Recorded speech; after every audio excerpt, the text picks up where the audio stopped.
All right. Welcome to the Way to a Great Marriage cast. I'm Tony. This is LaRonda. Hi. Annabelle's down here. I think Katie's out of the room. But LaRonda has one of Omi's songs that she wrote years ago. There's That's her, David. that's her mother. And so I'm going to turn it over to LaRonda. Here's LaRonda.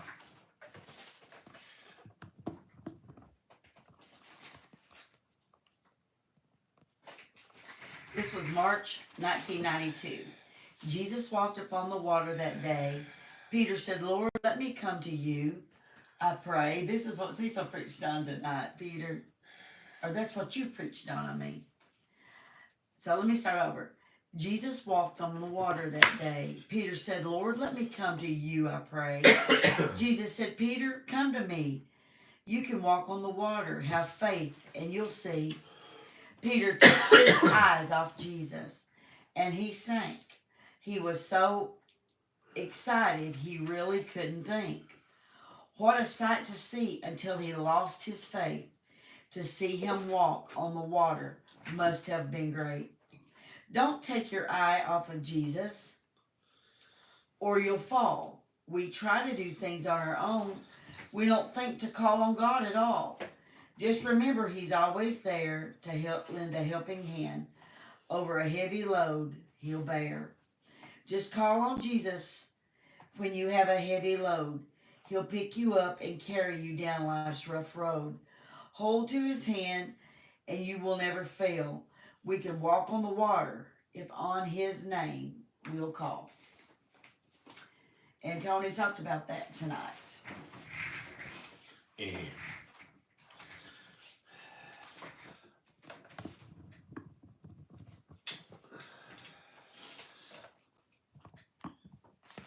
Are we a little sag-aggled? I don't know what we are. But anyway, we're hanging by the thread. We are. I entitled it tonight "Choice Theory." This is another book that I got. I actually ordered it online. One of my divorce attorneys, recommended that I read it. Oh no. I think that it has to do with the fact he saw that my ex was a control freak and to help me deal with the control freak. But I wanted to read you off of line at wglasser.com. Glasser is the author of this. It is seems to be a secular book, but we may find something different. But it does have some ideas that might help you with your relationship, and so I want to read their information on it off their website, and that might help you understand why this relates to marriage. What is choice theory? The universal system for empowering individuals and improving relationships. Choice theory is based on a simple premise that every individual only has the power to control themselves and has limited power to control others. Applying choice theory allows one to take responsibility for one's own life and at the same time withdraw from attempting to direct other people's decisions and lives. The individuals are empowered to take responsibility for their choices and support others in taking ownership of their choices. Negative behaviors reduce in frequency and intensity, relationships strengthen, and satisfaction in life increases. And so, That's good.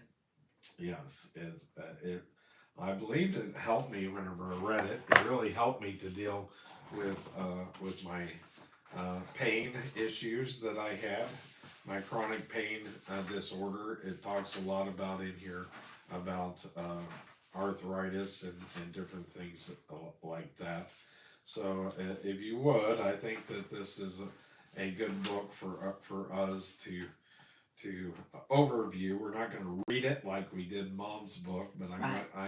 I highlighted I love to highlight whenever I read. People hate to read books after me because I've highlighted everything and they don't want to No, read I like after me. to. That way I see what's important to you. Right, and that's your dependent personality. Yes, Oh, he's patting me poor like I'm codependent. pitiful, poor Yes, girl. poor codependent little Poor, girl. yeah. No, I've always done that. Like, I love to read in my dad's Bible to see what he wrote in the lines, just to get somebody, not codependency, to get somebody's, of what their thought process was and what was important to them. Okay, well, chapter one is we need a new psychology. Of course, this was written years ago. Let's see if I can see when it was written, but because we need a new psychology today. Let's see, 98. It was copyrighted in 98. So we need a new psychology, and we just watched a podcast on Prager that was talking about that. How doctors are and psychology today are guilty of malpractice because they want to prescribe medication rather than actually practicing Right. their field, cognitive therapy, or they don't take into account the physical. A lot of women. That's how hysteria got its name, was because women go through the change of life. We've made women afraid to take hormones because of a fictitious study that about that'll cause Gives you cancer. breast cancer, but actually the guy lied on the study, and he missed that on his deathbed, and then we throw SRIs and everything, and everybody needs to be treated different. Right. But let's look at this, and it says if you experience any of the misery in the previous paragraph. Well, let's read the previous paragraph then. Yep. Think about it. You were happy when you got married. Are you now miserable or divorced? Is there someone in your family you no longer speak to? Are your children as happy in middle school as they were in early grades? Do you still find joy in work you do? If you experience any of the miseries in the previous paragraph, you are involved in one or more of four variations of essentially the same attempt to control someone else's situation. One, you want someone else to do what he or she refuses to do, usually in a variety of ways. Some uh, uh, blatant, some devious. You will try to force him or her to do what you want. In that podcast that I watched, it was a PragerU podcast that you can go on PragerU and watch it. One of the recent where the CEO interviews people. Oh. And one of the things in second grade, his wife finally learned that she couldn't get her daughter to do homework, and she said, "Well, whenever that you and the CEO has said she did the same thing with her daughter recently. Well, you can, I will help you with your homework if you want, but if if you don't want to do your homework and you want to fail, I'm not going to bail you out. I'm not going to go talk to the teachers and encourage you. I'm not going to to try to lift you up. You're going to take the full responsibility of your grades." And that's the problem, is most parents want to take on the responsibility of their kids instead of for having the kids take on the responsibility of their own actions. Yeah. And so let them stress about their grades. Don't that is their grade. We as parents, we should stress about our kids' grade. Yes, if they fail, then you make them face the consequences. They're going to have to repeat a grade and that sort of thing. And I think they really need to know that you do want them to do well, but you are not going to press them to do something they don't want to do.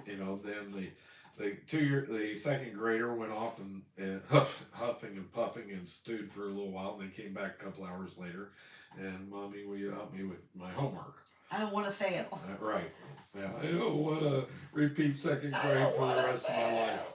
Anyway, number 2. Someone else was trying to make you to do something you didn't want to do. Number 3, both you and someone else were trying to make each other do what neither wanted to do. And number 4, you were trying to force yourself to do something you found very painful and even impossible to do. And that's like some people make their kids play sports, or some people make their kids play the piano, or whatever. You know, I see that all the time, and no. Or take on the responsibility of your kids' grades personally. You have enough stress to deal with, other than to deal with the stress of taking on the responsibility of your own Right. kids' grades and behaviors. The first belief is I answered a ringing phone, opened the door to the doorbell, stopped at a red light, and do countless other things because I'm responsible to a simple external signal. Uh, Second belief, I can make other people do what I want them to do, even if they do not want to do it. The other person can control how I think, act, and feel. Is the second belief. People can't control that, but that's a belief we have that other people can control how we think, act, and feel. If you don't believe this, you'll say, "Well, they made me do it." Well, Right. The devil made me do were it. they holding a gun to your head whenever? Or is that how they made you do it? No, you chose to allow them to control you. The third belief, it is right. It is even my moral obligation to ridicule, threaten, or punish those who don't do what I tell them to do, or even reward them if it will get them to do what I want. So like a kid giving so in a piece of candy. Is getting, well, that's why you have these temper tantrums when people don't do what they want them to. The narcissist destroys the person because they can't control them. So then I have highlighted here, to achieve and maintain the relationship we need, we must stop choosing to coerce, force, compel, punish, reward, manipulate, boss, motivate, criticize, blame, complain, nag, badger, rank. Rant. That's rank. Oh, I can't see it. I don't know what to say. Rate and withdrawal. Then why are you telling me what it is? Oh, I thought you was trying to say rant. Rank. Rank. Rate and withdrawal.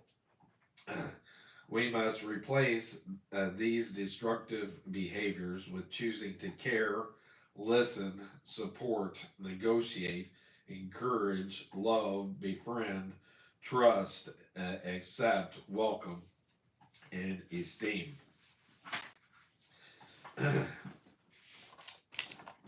So, sorry, Tim, if you're watching. You always told you hate to hear the rattling of the paper. It drives you nuts. Well, he's down there with Hurricane Milton, so I doubt if he's watching us. He's too worried about the running from the hurt. Well, he's not running from it. He's not running from it. He's hunkering down. He's hunkered down at Disney. Going through it. Yeah. Say prayers for everybody down there. And Aunt Donna. And Aunt Donna. So the next thing I have underlined is the world is filled with lonely, frustrated, angry, unhappy people who are not able to get close to anyone who is happy. Gotcha. Their main social skills are complaining about, blaming, and criticizing others.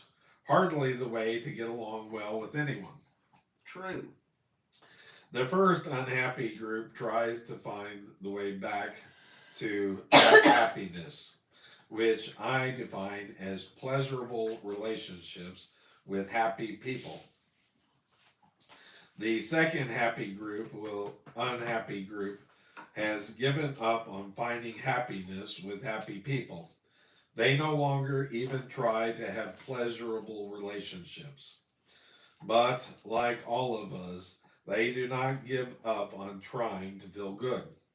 They continually search for pleasure without relationships and find much of it by abusing food, alcohol, drugs, and by engaging in violent and unloving sex. So it sounds like a book for Celebrate Recovery It too. really does. So that concludes chapter 1. Chapter 2, basic needs and feelings. Annabelle, lay down. Lay down. So, therefore, besides survival, which depends a lot on our physiology, I believe we are generally programmed to try to satisfy four psychological needs: love and belonging, power, freedom, and fun.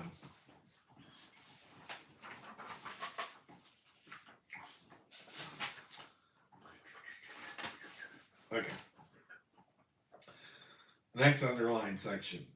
For looking for someone who has good friends, whom he or she treats well, and whom you enjoy being with too. Someone who does not have good friends does not know how to love. That's true. And so, Oh, we talked about that tonight. we did. Remember? We talked about someone we knew they couldn't have a friend because they didn't know how to be a friend themselves. So they have no friends. Oh, okay. Yeah. Remember? But this is what Yeah. you're supposed to look for, if you, especially in a dating situation, or if you're looking for friends, sponsor, accountability partners. Look for someone who has good friends, who he or she treats well, and whom you enjoy being with too. So see how they treat their friends. Right. Someone who does not have good friends does not know how to love. I love my friends. I love my friends. You love your friends. Yes. Survival is the first section in chapter 2. Then loving sex, and belonging is the next section in chapter 2. And I have something underlined in this one. It is hard, if not impossible, to love someone who wants to control and change you, or someone who wants to control who you want to control and change. Sex usually continues in the marriage, but it now becomes controlling. One or two partners practice external control and no longer find love in the marriage. And each blames the other for how lonely they both now feel. My guess is that the vast majority of people who engage in sex are not in love with each other, or one may be in love but the other is not. But many were once in love, and most would like to be in love if it were possible. To get sex, which can provide pleasure without love, many people are willing to act as if they are in love when they are not. But many don't even bother to act. Driven by driven by survival hormones that care nothing about love, they have sex for pleasure with people they don't even like, much less love. The sex feels good for one or both, and that becomes sufficient reason to have it. And so I have quite a bit underlined in here. You want me to read some?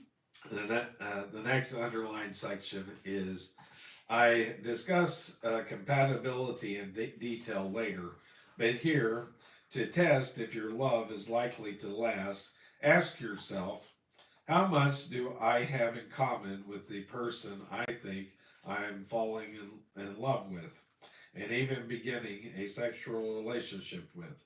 Especially ask yourself, if I were not hormonally attracted to this person, would he or she be someone I would enjoy as a friend? If the answer is no, there is a little chance of that love to succeed. Hormones get us together, they do not keep us together. For a loving and sexual relationship to last, most of us also need a life of our own. Not a sexual life, but a social or recreational life separate from the relationship. Husbands and wives need to have their own interests, hobbies, and friends that each pursue separately. Can you indulge those interests without fear of criticism or complaint? We do not easily and naturally with good friends and among members of caring family. Most of us need to learn to do so as easily in marriage. To try to stop a partner from enjoying their respites is destructive to the relationship. Depending on your mate for everything is asking more than what most relationships can provide. Then skipping down a little bit, I have something else underlined here. But you can't depend on getting as much love as you want for very long without giving some back. Both love and friendship are two-way streets. Accepting love is also an art. Then the next section in this chapter is power. Guess you didn't care nothing about power. I didn't underline anything under power.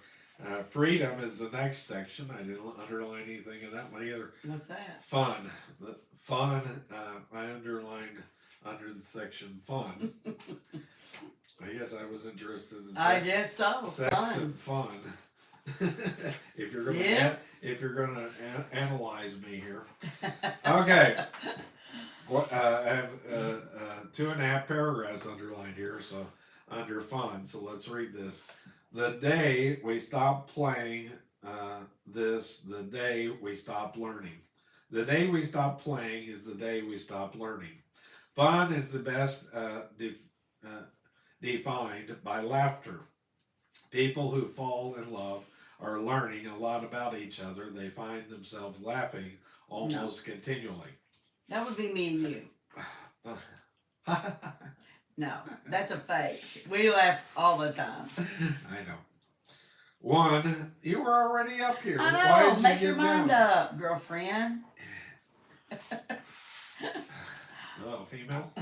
Yeah, One of the exactly. first times infants laugh out loud is when someone plays peekaboo with them. I think I read this before as an excerpt. Yeah, I love it. I've read some excerpts from this, but this is the whole book. I had some on my computer.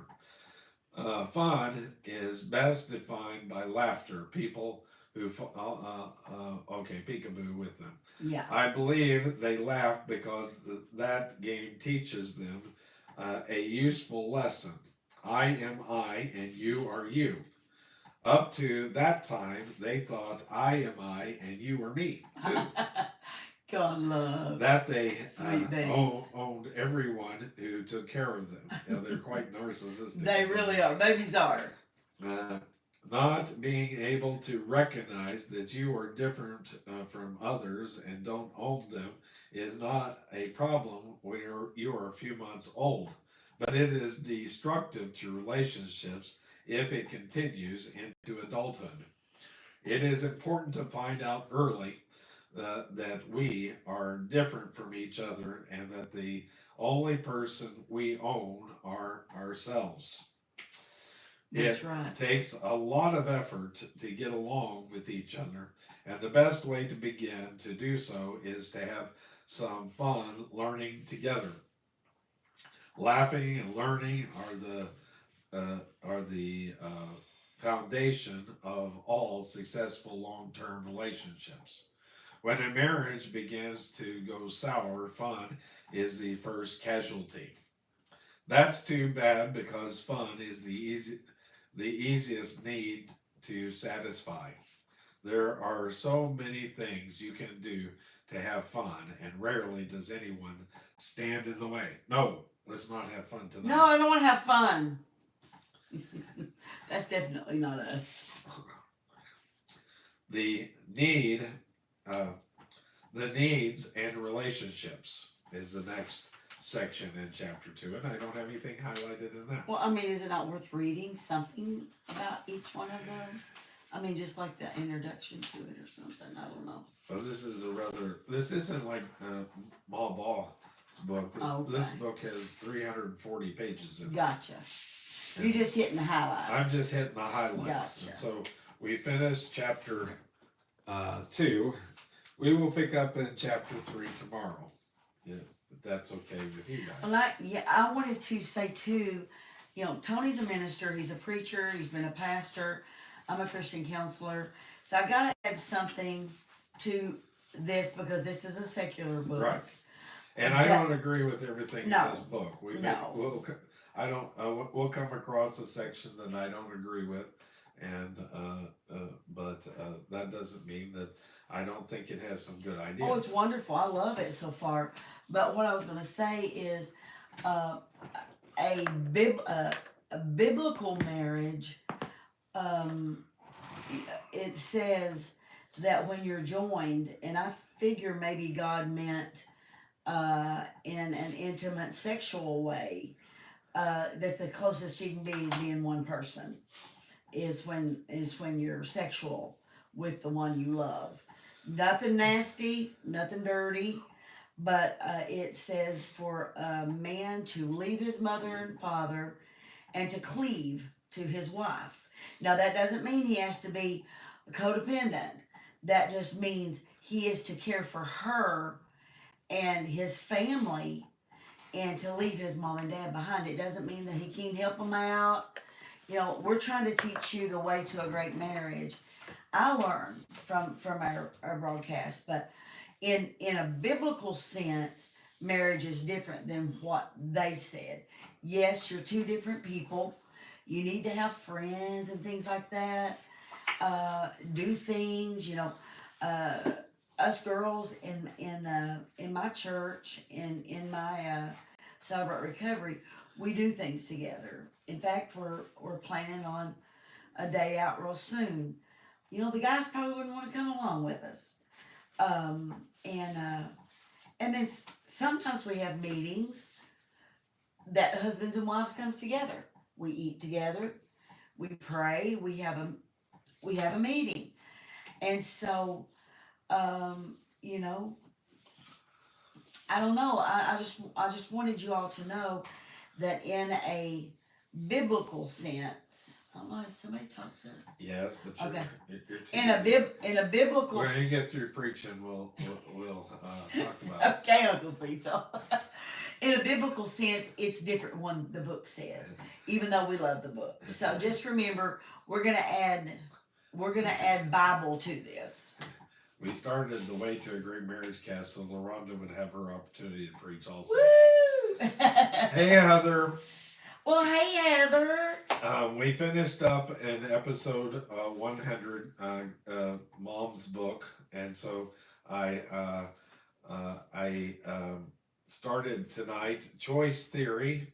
I ordered this book off of line because the attorney, whenever me and Coretta divorced, recommended that we get this book and read it. And so I have. It looks like I. I'm not supposed to mention Bruno. I know, but she knows who I'm talking about. I know. It looks like I didn't get all the way through. Here's my bookmark. Oh yeah. I didn't finish reading the book, but anyway, I guess. We finished Mom Ball's book, Heather, last night, and it was our 100th episode. And so I thought we'd start this book. It is supposed to be about relationships, and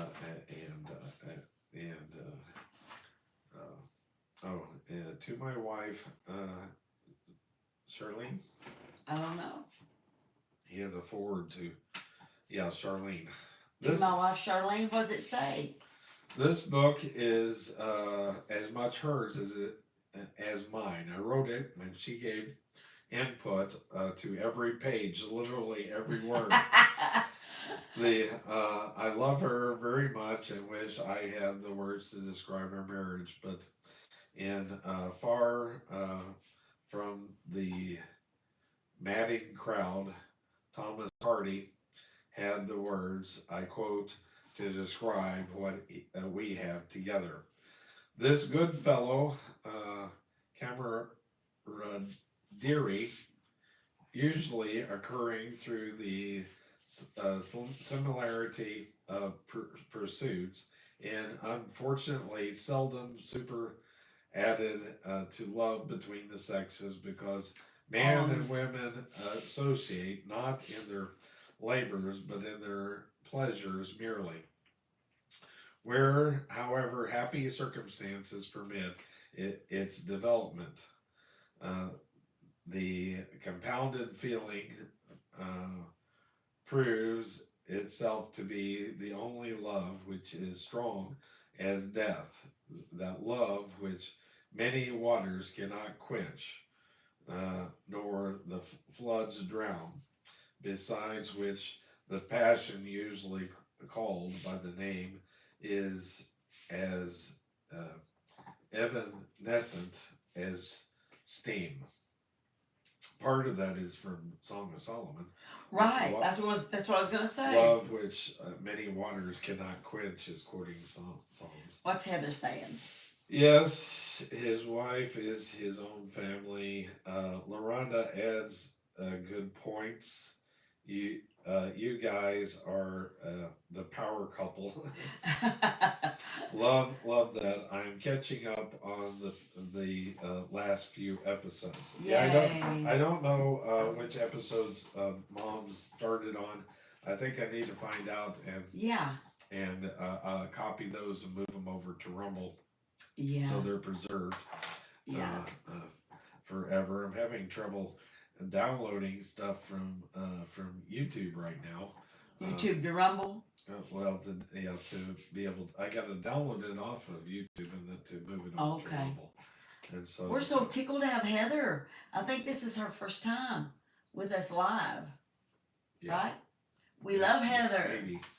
Maybe she's been hiding in the background before.